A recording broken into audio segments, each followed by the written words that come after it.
Okay, tell me, like, you had a model, okay, and what's your starting point, and what was your vision, and what is the thought behind the formulation that you choose? Perfect.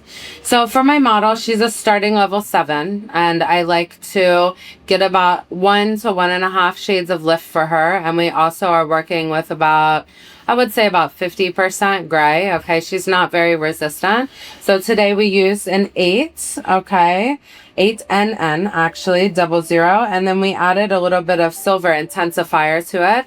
So what the silver intensifier did for me is help to balance out the warmth. She pulls very orange a lot of the time, being dark blonde.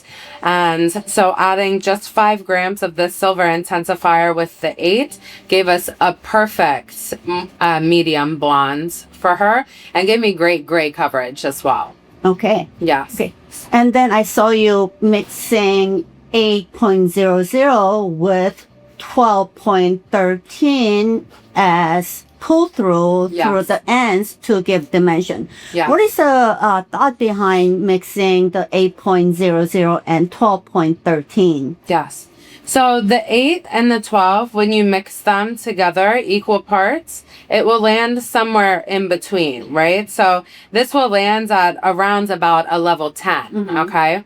And then I use the tone 1-3, which is more of like an ash gold. I wanted to keep some of the gold in there with her formula to help to support not making it too ashy, right? Because if I went in with something that was ashy, it may pull silver because she's so porous. So having this 1-3 for the tone mixed in there helped to keep it more neutral for me. So this will land at around a level 10 neutral gold, give or take, for the low light. Okay, awesome.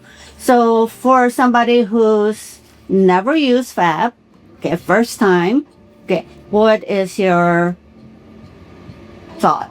Yes.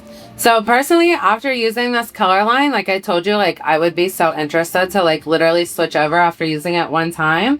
The consistency is amazing. The mixing ratio is amazing. The amount of color in the tube is amazing. I can tell it's a very conditioning product, again, because my client's hair was so porous. Sometimes I deal with having that line of demarcation. With this, with her root touch-up, it literally blended perfectly into her ends. And there was previous highlights in there as well that it perfectly blended into. The quality is incredible. It smells like bubblegum.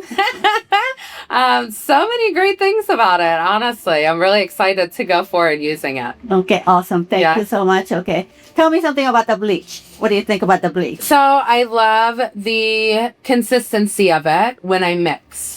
Okay. I like that there's different mixing ratio options, right? Depending on which service that you're using. And then also with the lightener, you have that bubblegum smell as well, where sometimes with lightener, it smells strong for people. So when you're mixing up, you like smell the bubblegum. You don't smell bleach, right? I actually used our lightener today for a balayage service, and I had great results with like painting. It went on very smoothly. I feel like that I could get great coverage. It was easy for me to paint through the ends, great saturation, and I mixed 1 to 1.5. And you could even mix 1 to 1 if you wanted to, but it still works great for me. Yeah, amazing. And it gets 9 levels of lift. That's really good lift.